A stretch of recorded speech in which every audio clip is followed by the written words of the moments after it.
Welcome. So what we are going to be talking today is about oceans. Oceans are key because they contribute to, they are key for the sequestration of carbon emissions. They also regulate the temperature of the planet, and also they help the balance of oxygen in our planet. Also, very importantly, when we talk about water, we need to think about that, the fact that water will be behaving differently in the next hundreds of years. Because of climate change, we will have too much water at times. Because of climate change, we will have too little water at times.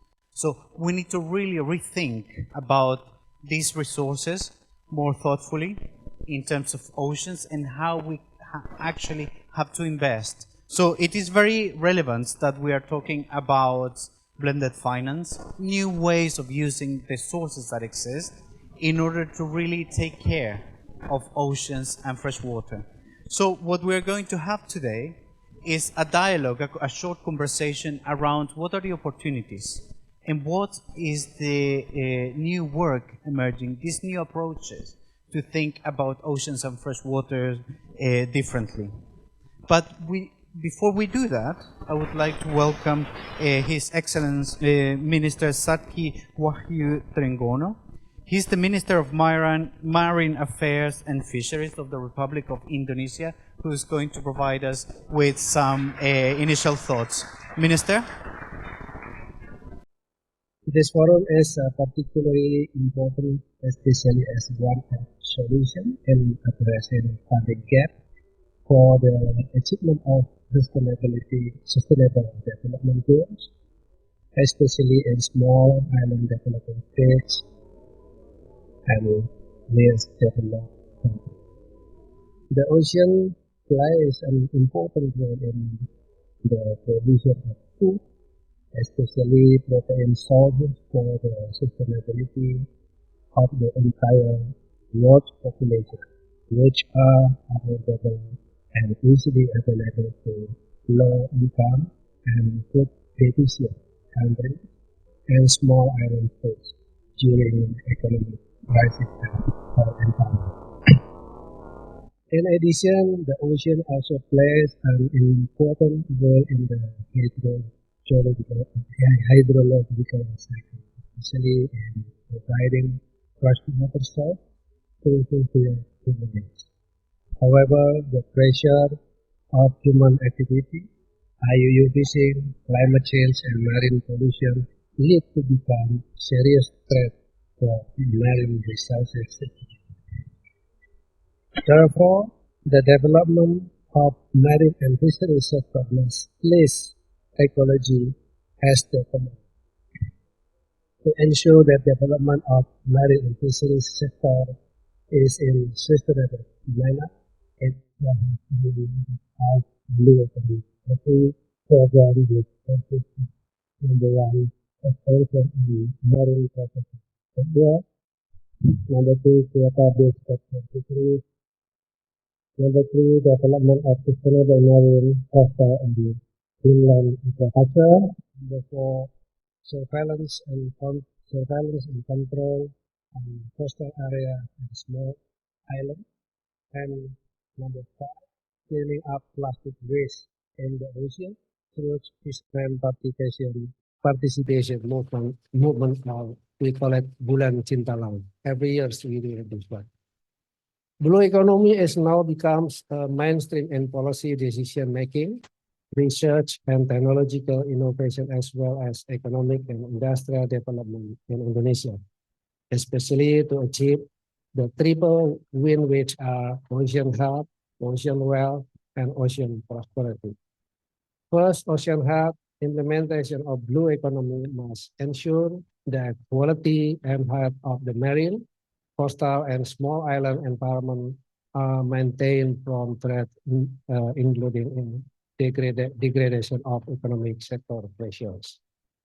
Second, ocean wealth implementation of blue economy must ensure the availability of food production without providing extra pressure on marine ecosystem in the midst of increasing demand through quota-based capture fisheries effort and an increase in productivity of sustainable aquaculture fisheries. Third, ocean prosperity implementation of blue economy must be able to create equitable economic growth that can improve the quality of life to all levels of marine and fisheries society. Excellencies, ladies and gentlemen, this meeting has a strategic role for all countries and all stakeholders to collaborate and synergize in actualizing sustainable freshwater and ocean wealth. It is hoped that there will be concrete results from this series of meetings in Bali, especially to address the funding gap in need to achieve sustainable freshwater and ocean wealth in the future. The Global Blended Finance Alliance scheme could be an option discussed in this meeting to bridge the funding gap for scaling up climate change action and achieving SDGs target from governments. Philanthropy, carbon market, private, international finance, and national or international investor. Indonesia is a highly open mind entity to multi-stakeholder who want to collaborate and synergize both related to policies, human resources, data and technology funding, as well as strengthen to market network and business sector. Thank you.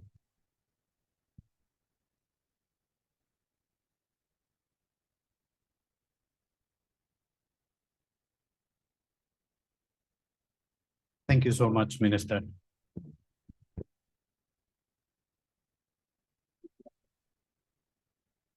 Thank you. It's an honor to have the Minister of Marine Affairs and Fisheries here for him to remind us the importance of thinking about oceans and fresh water, not only as sources that exist there, but as intrinsic part of our economy.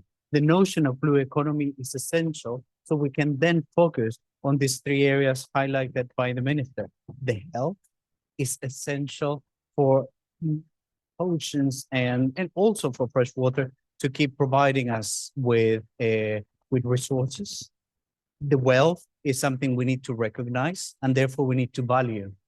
And that value, by being recognized, is something that can help us to then invest and also take care of it, not only from a spiritual and societal aspect, but also from an economic perspective.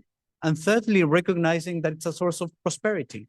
If the oceans and fresh waters are not healthy, if we don't take care of the wealth of resources that this provides, and if we are unable to really develop prosperity for our population. So thank you, Minister, and thank you for the fantastic work your ministry is doing with us.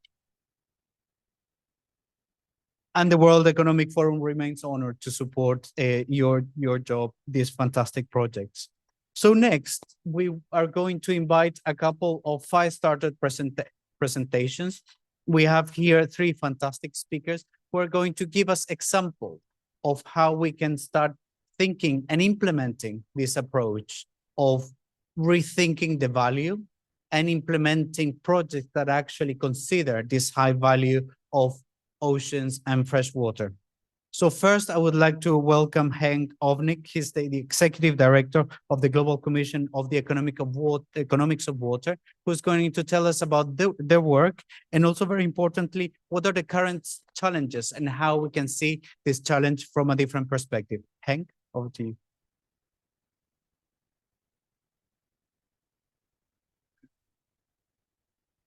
Yes, good morning, Minister. Panel, Braulio, World Economic Forum, thank you so much. Is it possible to get the slides of the Minister back, and especially the one on the cycle? That's going to really help me.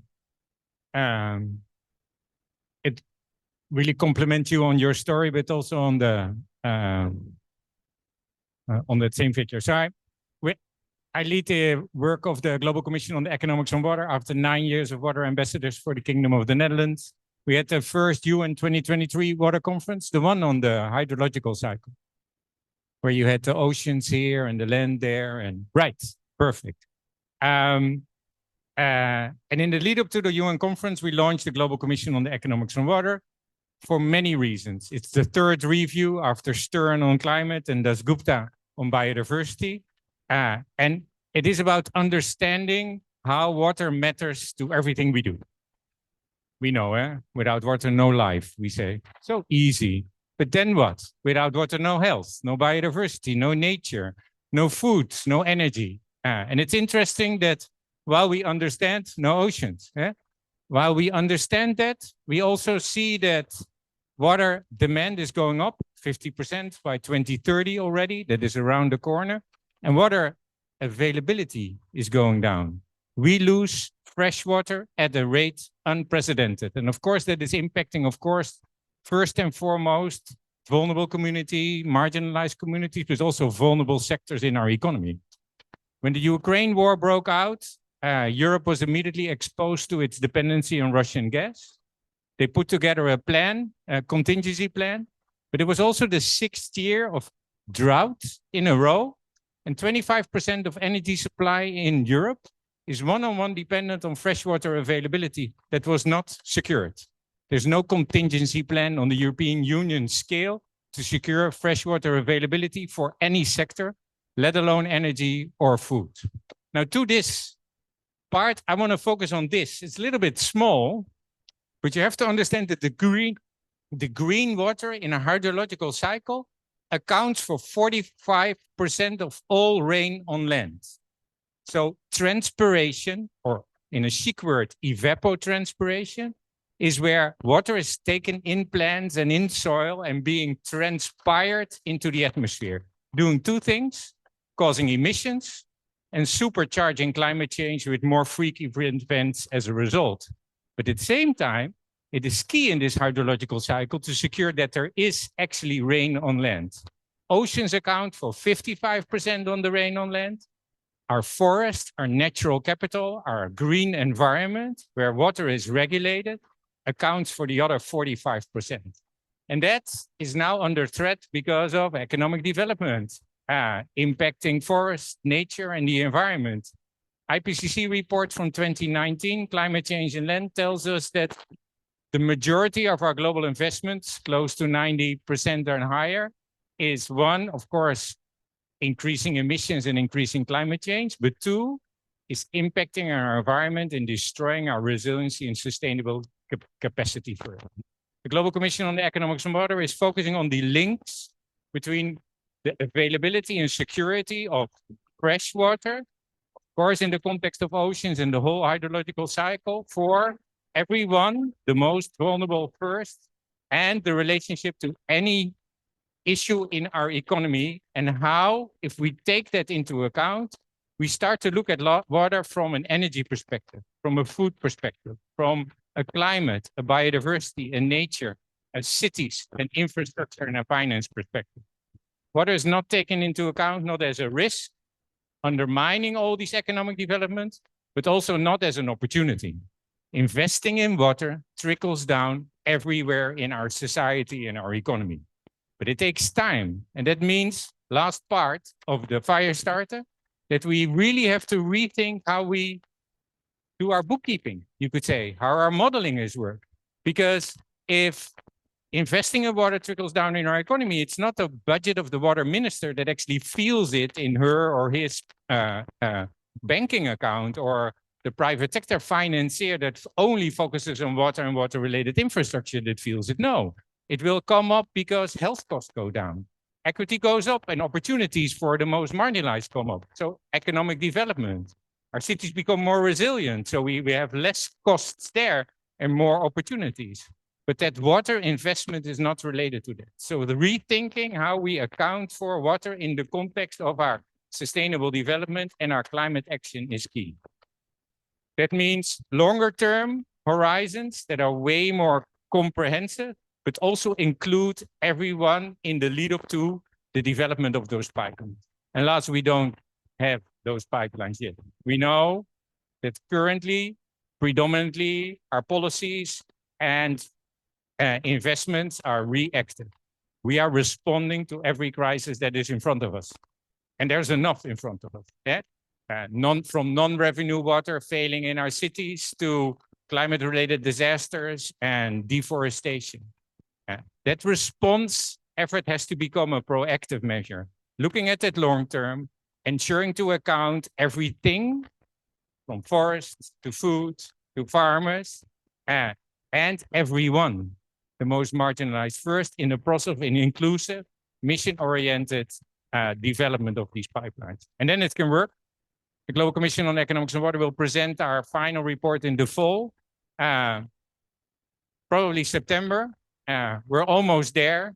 We're working together with a group of over 20 commissioners, and the commission is, Jurjita Gupta was on the panel just now, and Lisbeth Tutu is here in the audience who spoke on the panel just now. We're working with these commissioners that are different than an academic report.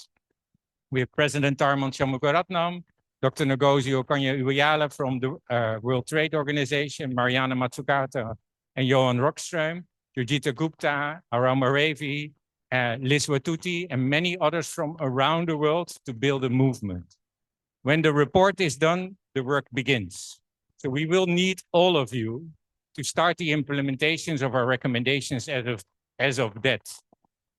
I was hoping as of yesterday, but hey, that is still impossible. And I need the governments, the NGOs, and the financiers to work with us in identifying what those mission-oriented pathways could mean for them to ensure that we change our bookkeeping, change water security, and start investing in the most vulnerable, most marginalized first for that better future. Thank you, Raulia.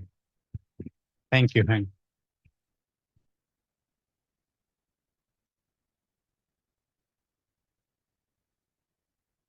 Perspective is something that's essential for us to really think about water and ocean. When we started this session, we highlighted that we always think it's there. Sometimes we open the tap and water keeps flowing, the ocean is still there. We really need to, the invitation from Henk is to really think about especially fresh water as an element that has high value.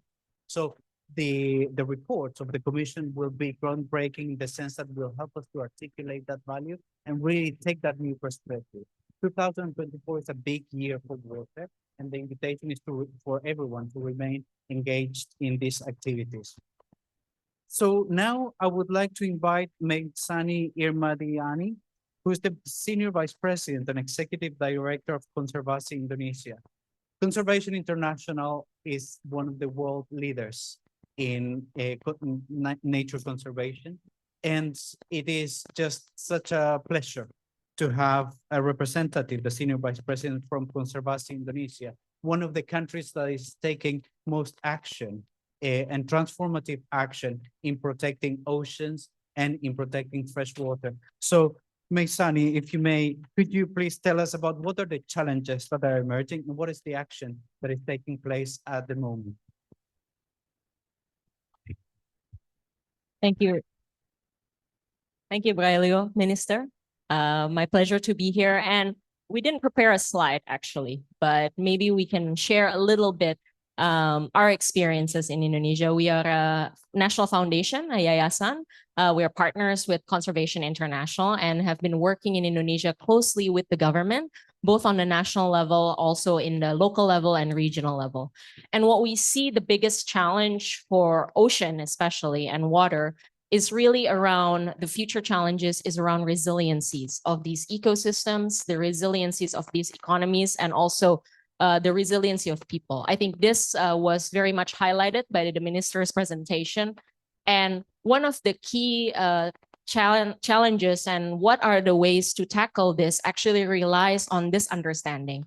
And I think I want to highlight also the shift, the paradigm that the minister and his team has been really leading in this effort. I want to highlight two of it. One, minister has highlighted the 5 blue economy sectors, which are important. And you can see that marine protected area is the first pillar out of the 5 pillars. And why is it important? Because it's important that the Indonesian government, as the largest archipelagic country, and also home to the most, I think, one of the largest coastal area zones in the world, and also the fourth largest population who is developing economically. I think, we heard this morning that the GDP has quadrupled in the last 20 years. So the growth and the development trajectory of Indonesia is something to be admired, but also what's inspiring as well is in this juncture, Indonesian government is really looking at what are the foundational systems that will allow Indonesia to grow significantly towards the future, as well as really that growth is founded in these protected areas or the important ecosystems. This is one of the key elements that I want to highlight, because the thinking around before, I think not just government, but also private sector, multilaterals, banks, and even NGOs, we tend to separate between protection and production. We tend to think about protected areas as being an important key aspect, also sustainable production as a key aspect, but we never put two and two together in a very holistic manner. So having this in Indonesia is key. And we can see that expansion of marine protected areas right now is about 9%. So Indonesia's target was 10% by 2030. It is 2024, and Indonesia's almost there. So, more than 6 years faster. Indonesia wants to expand this to 30%. But during this 30% by 2045, Indonesia wants to also link the protected areas with quota-based fisheries, with sustainable agriculture, with the small islands and coastal areas management, as well as the issues around waste. So this holistic approach is one key element that we need to highlight as the key paradigm shift that is led by Indonesia. The second element that Indonesia is now leading as well in this sector is really on the marine protected area. So before, most of the protected area is set by biodiversity, nearshore biodiversity, coral reef regions. But Indonesia knows in order to achieve the 30% target, they need to expand and really look at what other ocean ecosystems are important to be protected. So the second paradigm shift that under the Minister Trenggono has led is also the expansion that marine protected area is not just biodiversity, it's not just nearshore biodiversity, but it's also offshore biodiversity, deep water. The second is that marine protected area has to be also serving fisheries stock. Sumber daya perikanan is also important, the second pillar. The fish population is very important. The third is the blue carbon. So understanding that these three elements are critical for designing, protecting, managing marine protected areas, our future for the 30%. So these two paradigm shift happens during this administration, and this is something that is groundbreaking for the world as an example.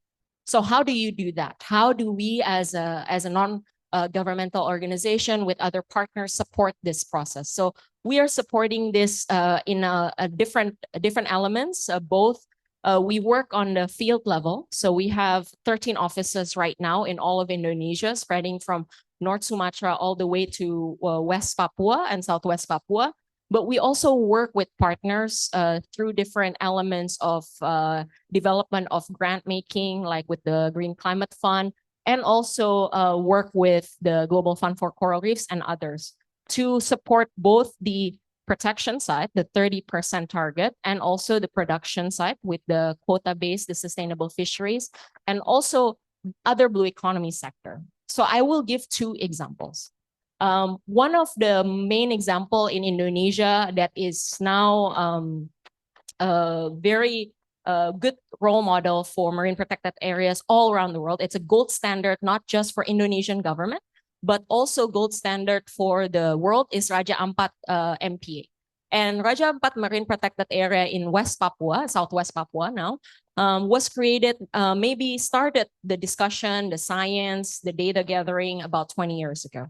But what happened is that the communities, the Adat communities, customary communities, together with the government, really embedded and really take that as something that is important for their cultural values, for their livelihoods, and to protect for the future. And now it is one of the most beautiful areas in the world, but also the most protected, because it also links not just the marine protected areas, home to 70% of the coral reef species in the world. It's home to also the majority of tropical coral reef species, but it's successful because there's a blue economy sector there, which is sustainable tourism.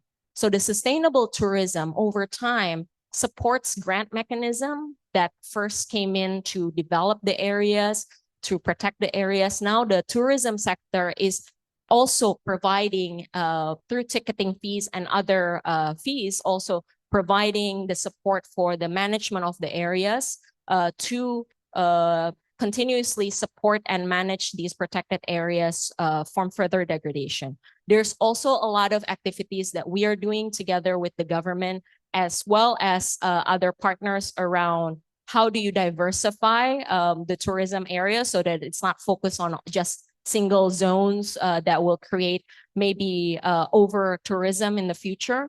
Those are also some other important part. But Raja Ampat is not replicable for all other areas, because most other areas in Indonesia and also the world will depend not on tourism, but it will depend on fisheries. Most of these areas are home to coastal communities. In Indonesia, most of the fisheries are 90% is small scale and coastal community based. So how do you develop a system that will protect the marine ecosystem, but also provide livelihoods and job security and food security for the Indonesian people and the economy in general? So that's the second model that we're developing together with the Indonesian government. Minister Tronggono and Coordinating Minister Luhut gave us a task to pilot this in the western part of Indonesia. So about 2 years ago, they said, okay, there's a area in the western part of Indonesia. This is home to about 19% of the fisheries, actually, in all of Indonesia. Home to also value add catch like lobsters, tuna, and others. But these areas are near our EEZ. So it's open ocean. It's very difficult. It's about 100 million hectares. So it's quite large area. So how do you develop 30% of those areas to be marine protected areas that will benefit the larger 70% that is multi-use? There is fisheries, that's other usage there as well. So we actually launched that initial project in the Blue Halo S in G20 about two years ago, a year and a half ago, also in Bali with the ministers and also with the Green Climate Fund, to really look at how do you mobilize finance that will then create a virtuous cycle with the protected area and the fisheries. So we know in the science and in research that if you protect a certain area, there's ecosystem services and there will be benefits that will be created, like fresh water, or in this case, fisheries. There's a spillover effect. But how do you actually create a system that will allow blended finance to flow in these areas, and then also from sectors of the blue economy to then eventually be the ones that are invested in paying for the the continuous protection of these areas? So these are also an example that we're developing in the Blue Halo S area. It's called the Fisheries Management Area 572, or in Indonesian is Wilayah Pengelolaan Perikanan WPP 572 for this exactly. And the first stage of this investment will be a grant mechanism, because the grant mechanism is very important to be done, because there is a lack of data, because this is a deep water ecosystems, and also offshore and also fisheries data is very limited. So in the world, mostly the fisheries data come from what's called the downstream. So catch at the port, what is sold in the market, but we are still in need of data on the upstream. What is happening actually in the oceans? Where are the fish spawning? We know that there are important ecosystems there. But how do you protect that? How do you create an adaptive management system that will allow these fish to grow? Because at that time, about 2 years ago, I remember the minister also said that we have the fisheries data is showing that Indonesia's fully exploited or overexploited. So how do we create a system that will reduce the trend of degradation while still providing jobs and economic livelihoods for the communities and for the country? So in this effort, we are really proud to be to also say that we have gone through the process together with the Ministry of Fisheries and Marine Affairs, with the coordinating ministry, with Bappenas and other members to really design a facility that hopefully can be put in and can be developed and launched next year with the Green Climate Fund, and to fully support both the activities on investing and providing support for the protected areas, for data science, but also for the investment readiness windows for the blue economy sector. So providing small, medium enterprises with technical assistance and other support that will also create a more vibrant and more resilient blue economy sector in Indonesia and become a model for the world as well. Thank you very much. Thank you so much, Maizani. Resilience, that's a word that Maizani mentioned initially, and that's something that comes across in all presentations, including the address from the minister. Building resilience for these communities needs action in oceans and fresh water. And it's just such a pleasure to have here Dr. Jerry Velasquez, who is the Director of Mitigation and Adaptation of the Green Climate Fund. Jerry is going to tell us a little bit about how to take action. So in this context, we know we need to take action. We know that we need to really value oceans and fresh water. We also need to, we have heard also that we need to think about oceans and the communities that benefit from them from a resilience perspective. So how we can go about that, Jerry? Tell us a little bit about, what are the resources that's out there and the good examples you're aware of. Welcome. Minister, Ambassador, Hank, and Maizani, I'm very pleased to be here. Life underwater, SDG 14, is the least invested of all the SDGs. As noted by the Minister, 1.2% of the required resources. And this is for every single actor out there. It's not just us. I mean, GSF is 5% of our investment is on oceans. But it's bilateral, it's government, it is the private sector, it's impact investors, it's philanthropies. Everybody is under-investing on life underwater. And we know the reason. The challenge for many states now, we know some of them are with the war happening in Europe and in the Middle East.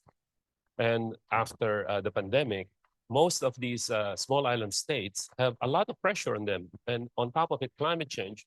So what's happening now is they are going back to their promises of protection because they have to feed their people and grow their economies. They have no choice. So some of them are legislating going back to their protection targets because they have no choice. And as noted by Maizani, the real challenge for us is how do we balance protection and production? How do we do that? On land, in agriculture, there's a lot of research on how do we increase yield? How do we increase value post-harvest to market? How about on the oceans? Very few active work on this. In fact, the challenge that I see when I speak to countries is, where are the business models that actually aggregates this and adds value? Because it's about aggregation, it's actually access to markets. And in many instances, it's also reducing loss and waste. There is a lot of that because they don't have storage. They actually catch the wrong size of the fish and they have to throw it out. And the value is very low because they don't have cold storage. So therefore, they have to catch more, right? But there are solutions. I have seen examples in Indonesia. I have seen examples wherein they use technology in agriculture. They actually monitor the temperature of the water, predicting the possible catch of aquaculture, and they actually use that predictions technology with the bank. They are actually able to use this prediction science to actually get loans and access to finance. It is possible. But I think what we need is that the amount of resources necessary for oceans is so massive, it cannot just be philanthropic or public sector. We need private sector. And therefore, blended finance is very important. So in this case, the question really for us is to address the challenges on oceans. We really need to address protection and production. Blended finance, public and private. We need to make it affordable. We need to make it profitable. And that balance is key. How do we do it? So on oceans, blended finance, definitely. Very, very few examples exist. We are hoping Blue Halo S Indonesia will be one of them. We need more examples. It happened in Europe, but it rarely happens in the developing countries. So we need more of it. So I think we need to see how science, how technology and finance can actually come together to enable public and private sector to invest at scale, because we need to catch up on investment in SDG 14. Now on land, freshwater, there is a limit of how much fresh water we can supply. There is a limit. When we are faced with water stress, there is a limit of pumping more water.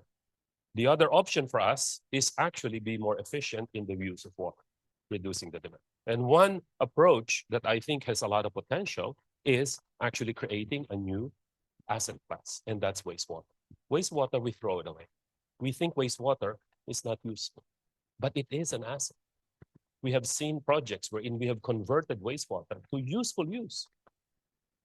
We have projects in Palestine, in Jordan, and the largest project that we've had so far is in South Africa, $1.5 billion, to actually convert the wastewater in municipal areas and use it also for other purposes.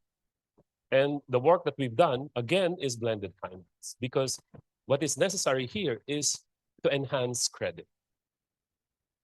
So there are risks. There is credit enhancement, and there's also local currency risks. Those risks, usually, it's very difficult to take away. That's the role of the GC. So blended finance works in this context.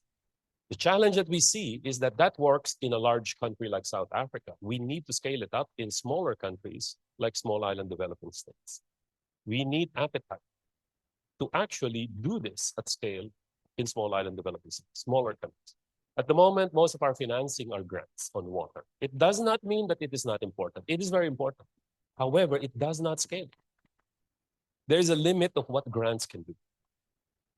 The scale of the problem is so big. We need the private sector. And therefore, we need to use public money to make it affordable and profitable. That is the challenge. We need to find that model that makes it affordable, get the tariffs low to get the poor people afford it, make it affordable so that the private sector has a say in it, so that it becomes a business. And we need to make that for water. So I think the urgency for us is that 2024 is a very big year for water. We need to make blended finance work for water. So I hope this discussion will lead to that. Thank you.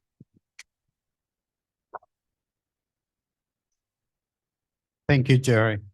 Very important reminder of really not only thinking about the current solutions, but new solutions. And that includes not only solutions in terms of technology, reusing water, discovering or rediscovering that wastewater can be one of the sources of water that we actually need, but also rethinking the finance. So now I wanted to perhaps in a very World Economic Forum fashion, open the floor a little bit to hear other perspectives of other stakeholders who would like to share their views, their examples. So I can see here Christy Lee, who is from the Singapore International Foundation. And Christy, this is something I learned in Singapore. You can literally arrow a question to someone if you want that person to speak. Christy, your organization is trying to rethink how to take action on adaptation through water. Tell us a little bit what you're doing at the moment and, what we can expect. Thank you, Braulio. As you can see, I'm taken by surprise. I'm here very much to learn actually from everyone. My name is Christy. I'm from the Singapore International Foundation. We are a nonprofit based in Singapore. We are very new in the water space. We are trying to launch a partnership for climate adaptation through water, and we have only just begun our stakeholder engagements. We'll be very, very keen to speak to more people, especially the players, the actors in the room. CPAW, which is the short acronym for Southeast Asia Partnership Climate Adaptation Through Water, is really a partnership that hopes to bring together different actors in the space precisely because of all the challenges that have been articulated this morning, especially because climate adaptation financing is so lacking. There are so many players in this space that are doing such great work. CI, Green Climate Fund, the Global Commission of Economics of Water. We really want to bring everyone together in a convening platform to see how we can bring together additional sources of finance, not just philanthropic finance, but also other players for more sustained projects, implementable projects in the next few years. So the Global Commission Economics of Water report is really very, very important for us. It really built the basis of why we decided to come up with this partnership. We are looking very much forward to being an implementing partner for some of these projects in future. We are not an implementing agency or a grants agency. Our role really is to convene. So anyone who would like to join us in this effort, we really welcome. I'm very happy that to hear about the Green Climate Fund's ambition in terms of bringing financing to the last mile. I think that's critical in terms of sustainable livelihoods. Very much would like to speak to them more about this as well in the next coming months. So the WEF, World Economic Forum, will be our strategic partner in this effort. So Gimhui and Braulio and the team there have really, really been very supportive, providing us with a lot of the research and knowledge that they have already done in this water space. And we look forward to the continued support of everyone here and the partners that we are trying to work with to make this happen. So please come and speak to me. I'll be very, very happy to share more about CPAW and to see how there's a possibility of all of us working together in this space for a more sustained future. Thank you, Christy. And I think we have space for perhaps one more intervention from any of you who would like to tell us about new thinking, new ideas that you are exploring. I can see we have the gentleman here. Hi, my name's Luke Dalfiore, and I've lived in Bali about 6 years. A couple of companies, but one of them is called Abundant Ocean Ventures. And we've been working with a lot of very interesting researchers around the world to look at this whole issue of how do we develop business models for the oceans that are sustainable. I think it was mentioned earlier that, life below oceans is the least invested, but probably the most important, because without oceans, the world dies. It's a simple fact. The first issue that we're really trying to solve is if you can't see it, you can't fix it. So what do we need to do to fix that problem? Well, the first issue that we're looking at is a large language model for oceans. If you look at oceans, there's about 30,000 peer-reviewed articles every year that around the world that are never really aggregated and are very hard to digest. And we've been doing it for over a decade. So if we can absorb all that knowledge and we can turn it into something useful in terms of being able to attack some of the problems, either from a sustainability standpoint or from an economic development standpoint, that's pretty powerful. What goes hand in hand with that is digital twinning. So there's a number of efforts going on. We're working on one of them to be able to digital twin bodies of water so that you can do scenario planning, so you can forecast what's happening. And sensor technology is getting so good that you can deploy with not a ton of money, sensors in interesting parts of the world that allow us to collect the data that is needed to understand what has to be done, what the mitigation factors are, what's happening with water chemistry, et cetera. And there's satellite technology as well that can do that. The other side of that is that if you believe the OECD numbers, by 2030, I believe, the ocean-based economy is going to grow at twice the rate as the land-based economy. Not going to be bigger, but it's going to grow faster. And all indications are we're doing the same thing in the water that we did on land. It's monoculture on the water. Okay? Any business at scale in a body of water left unchecked is detrimental to that body of water. It's a simple fact because it's a very delicate ecosystem. So one of the things we're proposing is to develop blue tech zones that aren't just about bringing clusters of companies together in one place. And in order for them to collaborate on land, we're talking about actually cultivating groups of companies that actually are symbiotic and synergistic to each other. So if you take a seaweed farm and you put it next to a big aquaculture farm in the right placement, it can absorb all the nitrogen from the aquaculture. And that thinking goes all the way down to zones, to development zones. So our goal is to also develop in a zone, one of the first zones in Indonesia to do this, because we think it's probably one of the most important places. So I'm sorry, I didn't mean to take up too much time, but I think there's a lot of interesting things happening out there. Thank you. That's wonderful. Thank you so much. The gentleman there is going to take the mic. So thank you. It's fantastic to hear about these examples. Something I learned when I joined the World Economic Forum was that we are supposed to finish sessions on time. For a South American like me, that was shocking. So that is something that I must do. And also to honor the availability of Mr. Minister Drangono, who needs to, of course, go to a new event. But before we do that, and of course, before I extend my gratitude to all of you, I wanted to summarize a little bit this conclusion because this conversation, because I believe it's really important. The government of Indonesia is testing, together with multiple organizations, new models, new ways of doing.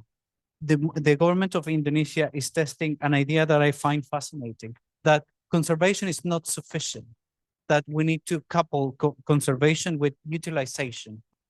And that idea, supported by organizations such as the Green Climate Fund, can be transformative. How we can extend that, how we can scale that to other geographies is our mission as World Economic Forum, but it's the mission of everyone from in your respective organizations. Key terms that I think have been fundamental in this discussion is, first of all, bringing a new perspective.